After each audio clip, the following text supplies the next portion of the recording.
चलिए आज शुरू करते हैं बिहारी लाल का दूसरा वाला जो आप में लगा हुआ है, उसका नाम है भक्ति।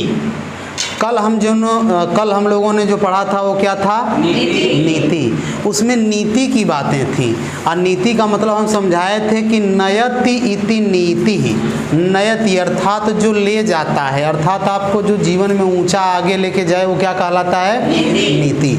आज हम लोग पढ़ते हैं भक्ति की बातें कि बिहारी लाल ने भक्ति में क्या क्या बताया है। और बिहारी लाल ने हमेशा क्या लिखा है?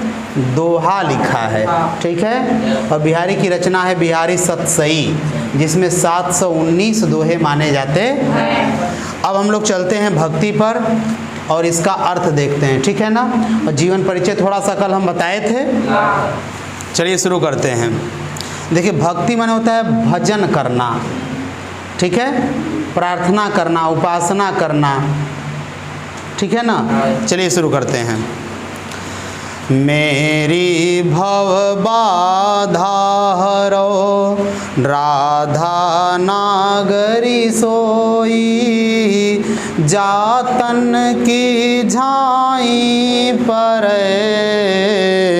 श्याम हरित दुति होई बिहारी, श्याम हरित दुति होई।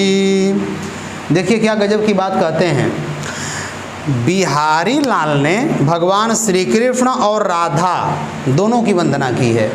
तो यहाँ पर देखिए वो क्या कह रहे हैं कि मेरी भव बाधा हरो, अर्थात मेरी भव बाधा, संसार के जो दुख हैं मेरे पास वो आप क्या कर लीजिए? हर लीजिए।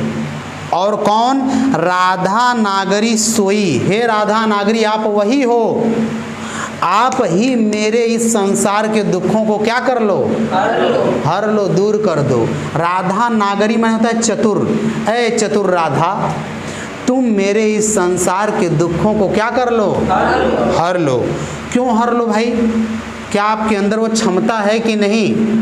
तो फिर कह रहे हैं कि जातन की झाई पर है। जातन, अरे क्योंकि आपके शरीर की परछाई बस पड़ जाती है ना, तो श्याम हरित दुति हुई। तो जो श्याम जी हैं, कृष्ण जी हैं ना, वो हरे रंग के हो जाते हैं। हरित दुति हुई, हरे रंग के हो जाते हैं। अब सोचिए कैसे, ध्यान दीजिए। कहा जा रहा है इसमें कि जब राधा कैसी हैं? गोरी रंग की। भगवान श्री कृष्ण कैसे हैं? सांवले। तो उनका गोरा रंग जब भगवान श्री कृष्ण के सांवले रंग में मिलता है तो भगवान श्री कृष्ण का रंग कैसा हो जाता है? हरा हो जाता है। एक तो अर्थ ये हो सकता है और एक अर्थ ये भी होता है कि क्योंकि जातन की झाई पर है, क्योंकि जब आपकी परछाई या आप उनके साथ होती हैं तो भगवान श्री कृष्ण श्याम हरित दुति हुई। तो जो श्याम जी हैं ना वो हरे हो जाते हैं।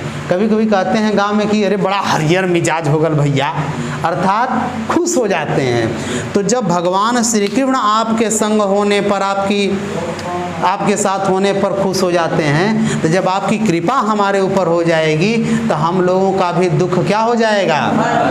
दूर हो जाएगा। आप दुखों को हर लेंगे, ठीक है। तो इसका अर्थ यही हुआ कि है ऐ चतुर राधा, आप हमारे संसार के दुखों को हर लीजिए, दूर कर दीजिए।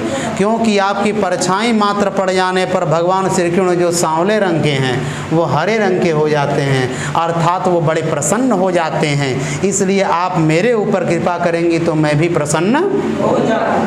आगे, मोर मुकुट की चंद्रिकनु यों राजत नंद नंद, मनु शशि शेखर की अकस, किय शेखर सत चंद बिहारी, किय शेखर सत चंद। क्या कहते हैं कि मोर मुकुट की चंद्रिकनु, भगवान श्री कृष्ण ही ऐसे राजा हुए थे जिनके मस्तक पर मोर का मुकुट लगता है कि नहीं? ऐसा मुकुट जिसमें मोर की पंखी लगी होती है, और मोर की पंखी में देखिए गोल गोल आकृति चमकती हुई रहती है। तो कह रहे हैं कि भगवान श्री कृष्ण के मोर के मुकुट में जो चंद्रमा जैसी आकृति बनी हुई है, यों राजत नंदनंद, अरे बाबा नंद के लड़के पर वो इतनी सुशोभित होती है, इतनी अच्छी लगती है, इतना चमकती है। क्यों, कैसे चमकती है, किस लिए चमकती है? करें कि मनु शशि शेखर की यकस, मनु माने मानो, ऐसा लग रहा है, यहाँ पर उत्प्रेक्षा अलंकार है। कहें मनु शशि शेखर की यकस, ऐसा लग रहा है जैसे शशि शेखर, शेखर माने होता है शिखर, सिर, और शशि माने चंद्रमा, जिसके सिर पर चंद्रमा हो। तो चंद्रमा किसके सिर पर होता है? शिव जी के। होता है कि नहीं होता है? तो ऐसा लग रहा है कि शिव जी के सिर पर जो चंद्रमा है, उसके जलन में, उससे प्रतिस्पर्धा में कि तू हमसे इतना कैसे चमक सकते हो, उस स्पर्धा में, उस जलन में भगवान श्री कृष्ण के मोर के मुकुट की जो चंद्रमा जैसी आकृति है, वह सतचंद, सैकड़ों चंद्रमा के बराबर चमक रही है। कि शिव जी के सिर पर जो चंद्रमा है वो इतना चमकीला है, तो हम भी इतना चमकेंगे। इस स्पर्धा में, इस प्रतिस्पर्धा में भगवान श्री कृष्ण के मोर के मुकुट की जो चंद्रमा जैसी आकृति है जो बनी हुई है, उसमें वो इतनी चमक रही।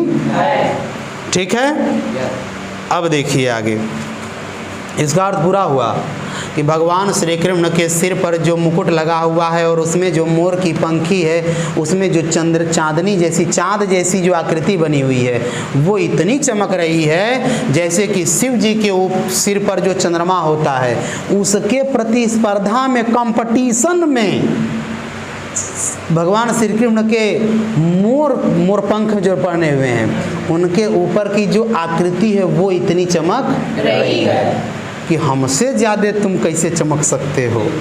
ठीक है कि नहीं? आगे चलते हैं, आगे देखिए। सोहत ओढ़े पीतु पट, श्याम सलोने गात, मनो नीलमणि शैल पर, आतप पर यौ प्रभात बिहारी, आतप पर यौ प्रभात। अब देखिए भगवान श्री कृष्ण का वर्णन, सुंदरता का वर्णन कर रहे हैं कि सोहत ओढ़े पीतु पटु। जब भगवान श्री कृष्ण पीतु पटु, पीला वस्त्र ओढ़ते हैं तो बड़े सुहाते हैं, बड़े सुशोभित होते हैं, हाँ होते हैं, लगते हैं। और श्याम सलोने गात, भगवान श्री कृष्ण के सांवले और सलोने, कोमल कोमल अंगों वाले, अर्थात भगवान श्री कृष्ण के सांवले शरीर पर जब पीला कपड़ा आता है, कुल मिला के भगवान श्री कृष्ण जब पीला कपड़ा पहनते हैं तो बड़े ही सुशोभित, खुश रहिए, बड़े ही सुशोभित लगते हैं। और मनो नीलमणि शैल पर, मनो मने मानो, ऐसा लगता है, उत्प्रेक्षा अलंकार, ऐसा लगता है जैसे किसी नीलमणि पर्वत पर, नीलमणि पत्थर पर सुबह सुबह सूर्य की किरण जब पड़ती है तो वो जितना चमकदार दिखाई पड़ता है, वैसे ही भगवान श्री कृष्ण भी लग रहे। सोचिए, भगवान श्री कृष्ण किस रंग के हैं? कपड़ा कैसा पहनते हैं? मणि कैसी है? नीले रंग की। और सूरज का सुबह का प्रकाश कैसा है? पीला। तो जिस प्रकार से नीली मणि पर पीला सूर्य का प्रकाश पड़ता है तो बड़ा चमकदार दिखाई पड़ता है, सुशोभित लगता है, वैसे ही भगवान श्री कृष्ण के नीले सांवले शरीर पर जब पीला वस्त्र वो पहनते हैं तो वैसे ही भगवान श्री कृष्ण भी चमकते हैं, सुशोभित। ठीक है? अरे अच्छा, ये वर्णन क्यों किया जा रहा है? बिहारी लाल हैं, भक्ति करते हैं भगवान श्री कृष्ण की, इनको अपना स्वामी मानते हैं, तो भैया हम जिनको अपना स्वामी मानते हैं, मालिक मानते हैं, तो अपने मालिक का बड़ाई करते हैं कि नहीं? कह रहे मालिक भैया जब पहने न करिया कुर्ता न, एकदम देवानंद लगे न, कहते हैं नहीं कहते हैं कि गजब लगते हैं हमारे मालिक, जब चश्मा लगा के गमछा लटका लेते हैं, एकदम काला ऐसे कर लेते हैं तो बहुत सुशोभित लगते हैं। वैसे ही भगवान श्री कृष्ण की सुंदरता का वर्णन भी बिहारी लाल, ठीक है। आगे देखिए चौथा, अधर धरत हरि कह परत, ओठ ढिठि पट ज्योति, हरित बांस की बांसुरी, इंद्रधनुष रंग होती बिहारी, इंद्रधनुष रंग होती। गजब की कल्पना की है बिहारी लाल।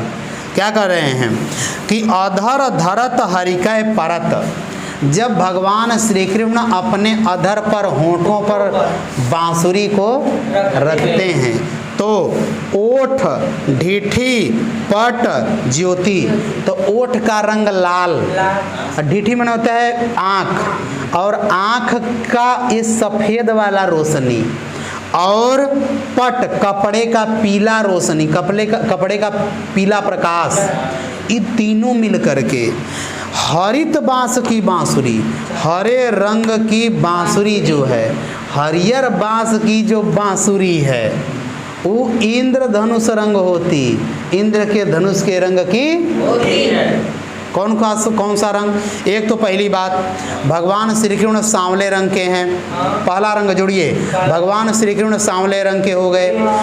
हरियर बांस की बांसुरी है, दो हो गया। फिर भगवान श्री कृष्ण के होठों का रंग लाल, आँखों का रंग सफ़ेद, और फिर उनके कपड़े का रंग पीला। ये सब रंग मिल करके हरियर बांस की बांसुरी इंद्रधनुष के रंग की हो जाती है। ठीक है, ये बिहारी लाल यहाँ बता रहे हैं। आगे चलिए, या अनुरागी चित्त की गति समझे नहीं कोई, ज्यों ज्यों बूढ़े श्याम रंग, त्यों त्यों ओझल होई बिहारी, त्यों त्यों ओझल होई। इसका अर्थ देखिए क्या कहते हैं, कह रहे हैं कि या अनुरागी चित्त की, अरे इस अनुरागी चित्त की, मन की, अनुरागी माने प्रेमी, इस प्रेमी मन की, पागल मन की गति को कोई समझ नहीं। कहते हैं ना कि अरे भैया मन की गति अनेक होती है, इसको कोई समझ नहीं सकता, तनखे में मन करेगा ये चीज़, तनखे में मन करेगा वो चीज़। करें कि इस मन की गति को कोई समझ नहीं। इस मन कैसा है? अनुरागी, प्रेमी मन है, भगवान श्री कृष्ण के प्रेम में लगा हुआ मन है, और इस मन की गति को कोई समझ नहीं। अद्भुत गति होती है, क्या हो जाती है? ज्यों ज्यों बूढ़े श्याम रंग, बूढ़े गांव में कहते हैं कि पनिया में उनका लइकवा बूढ़ गयल, बूढ़ गल मतलब डूब गयल। तो ज्यों ज्यों यह मन श्याम के रंग में डूबता है, श्याम का रंग कैसा है? सांवला। तो भैया अगर सांवले रंग में डूबेंगे तो आप भी क्या हो जाएंगे? करिया में डूबे तो लाल, में डूबे तो लाल। लेकिन यहाँ अद्भुत बात है, डूब रहे हैं श्याम के सांवले रंग में, कृष्ण के सांवले रंग में। हो कैसे जा रहे हैं? त्यों त्यों उज्जल होई। तो जितने श्याम के सांवले रंग में डूबते हैं उतने ही और ज़्यादा सफ़ेद उज्जर हो जाते हैं, उजले हो जाते हैं। अर्थात जब व्यक्ति भगवान श्री कृष्ण में मन लगाता है तो उस व्यक्ति का काला मन खत्म हो जाता है और उसके अंदर सफ़ेद प्रकाश उत्पन्न, अर्थात चारों तरफ उजाला ही उजाला हो जाता है। कब? जब भगवान श्री कृष्ण से प्रेम करते हैं। जितना आप भगवान श्री कृष्ण के अंदर समाइए, भगवान श्री कृष्ण के गुणों को धारण कीजिए, उतने उतने आपके चरित्र में विकास होता। ठीक है ना? तो ये अर्थ समझ में आ गया कि इस अनुरागी प्रेमी मन की गति को, हालत को कोई समझ नहीं सकता है। ये ऐसा है कि श्याम के सांवले रंग में ये जितना डूबता जाता है उतना ही यह और ज़्यादा उज्जवल, अर्थात उज्जवल सफ़ेद होता जाता है, साफ हो जाता है। समझ में आ गया? आगे, तो लघु या मन सदन में आहरि आवें की बाट, विकट जटे जो लघु निपट, खोटे न कपट कपाट बिहारी, खोटे न कपट कपाट। देखिए गजब की बात कर रहे हैं बिहारी कि जो लघु या मन सदन में हरि आवें की ही बाट। भगवान इस मन रूपी सदन में, माने घर में, मन रूपी हमारे घर में भगवान श्री कृष्ण किस बाट से आएंगे, किस रास्ते से आएंगे? भैया हमारे इस मन में भगवान श्री कृष्ण कैसे आएंगे, किस रास्ते से आएंगे? जब तक कि विकट रूप से, बड़ी कठिनता से, जटे लगा हुआ है, जुड़ा हुआ है। जो लघु निपट खुटे कपट न कपाट। कपट माने होता है छल कपट। हमारा ये मन एक घर है और उस मन रूपी घर में छल कपट रूपी जब तक दरवाज़ा लगा हुआ है और यह दरवाज़ा जब तक टूटेगा नहीं, खुलेगा नहीं, तब तक भगवान श्री कृष्ण हमारे उस मन में आने वाले नहीं हैं। समझ में आ गया? कह रहे हैं कि हमारे इस मन में भगवान श्री कृष्ण कैसे आएंगे, किस रास्ते से आएंगे? अरे भाई जब तक हमारे मन रूपी घर में लगा हुआ यह छल कपट रूपी ईर्ष्या द्वेष जलन, ये जो दरवाज़ा है जब तक ये टूटेगा नहीं, समाप्त नहीं होगा, तब तक भगवान हमारे इस मन में बसने वाले नहीं है। आ गया समझ में? आगे जगत जनायो जिहि सकलु, सो हरि जाने नाही, ज्यों आँखिन सब देखिए, आँखिन देखी जाई बिहारी, आँखिन देखी जाई। इधर भी जगह है, बैठ जाइए। अर्थ सुनिए क्या कहते हैं बिहारी, ध्यान से। हाँ इधर आ जाइए, और ये जगह है, और आ जाइए इधर। जितने लोगों के लिए है कम से कम उतने तो बैठ जाइए। है कि नहीं? चलिए क्या कहते हैं बिहारी लाल, जगतु जनायो जिहि सकलु, जिस भगवान ने हमें यह सारा संसार जना दिया, अर्थात जिस भगवान ने हमको इस संसार में जन्म दिया, हम सारे संसार को तो जाने लेकिन उसी भगवान को जान नहीं पाए। किस प्रकार? जिस प्रकार से ज्यों आँखिन सब देखियो, जिन आँखों से हम सब कुछ देखते हैं लेकिन उन्हीं आँखों को कभी देख नहीं पाए, उसी प्रकार वो भगवान भी है ऊपर वाला, जिसने हमें यह संसार जना दिया, हम संसार को जान गए लेकिन उसी भगवान को जान कभी नहीं पाए। जिस प्रकार से इन आँखों से हम सब कुछ तो देख सकते हैं लेकिन खुद आँखों को अपनी नहीं देख सकते। समझ में आया कि नहीं? यही कह रहे हैं कौन? बिहारी लाल। समझ में आ गया? चलिए अब हम लोग आगे बढ़ते हैं। जप माला छापा तिलक, सरन एको कामू, मन काचे नाचे वृथा, साचे राचे राम बिहारी, साचे राचे राम। देखिए क्या कह रहे हैं कि जप माला छापा तिलक, ये कह रहे हैं बिहारी लाल कि जप करने से, माला फेरने से, छाप तिलक लगा लेने से सिर पर, सरय न एक कामू, एक भी काम आपका बनने वाला नहीं है। अगर भैया ये बताइए, दुनिया में बड़ा ढोंग ढकोसला चलता है, लोग कहते हैं कि भैया राम राम राम राम करते रहिए आपका बड़ा भला हो जाएगा। ये बताइए राम राम कहने से भला होगा कि राम जैसा काम करने से भला होगा? काम करने से। अगर बस नाम रटने से भला हो जाता तो जितने भिखारी बैठे हैं वो रोज रोज राम राम रटते, वो लोग राजा बन जाते, है कि नहीं? तो भैया केवल कहने मात्र से कुछ होने वाला नहीं है। अगर मैं दिन भर बैठ करके कहूँगा लिट्टी चोखा लिट्टी चोखा लिट्टी चोखा लिट्टी चोखा, तब पेट भर जाएगा? नहीं सर। तब कहने से कुछ होने वाला नहीं है। उसी प्रकार बिहारी लाल करें कि जप करने से, राम राम राम राम सीताराम सीताराम सीताराम करने से कुछ होने वाला नहीं है। मार्ग चंदन का टीका लगाए लिए, तिलक लगाए लिए त्रिशूल वाला, उससे कुछ होने वाला नहीं है। माला फेर रहे हैं ऐसे ऐसे, उससे भी कुछ होने वाला नहीं है। कोई काम आपका बनने वाला है। कैसे? तो कह रहे हैं कि मन कांचे नाचे वृथा। जब तक आपका मन कच्चा है, आपका मन इधर उधर भटक रहा है, तब तक इधर उधर नाचे वृथा, इधर उधर व्यर्थ ही वृथा ही नाचेगा घूमेगा, आपका कोई काम बनने वाला नहीं है। जब तक आपका मन कच्चा है और इधर उधर भटक रहा है, तब तक आप भी जिंदगी भर भटकते रहेंगे। साचे राचे रामू। अरे आपका मन जब तक सच्चे रूप में राम में रचेगा नहीं, लगेगा नहीं, डूबेगा नहीं, तब तक आपका कोई काम बनने वाला नहीं है। ये बिहारी लाल बता रहे हैं हम लोगों को।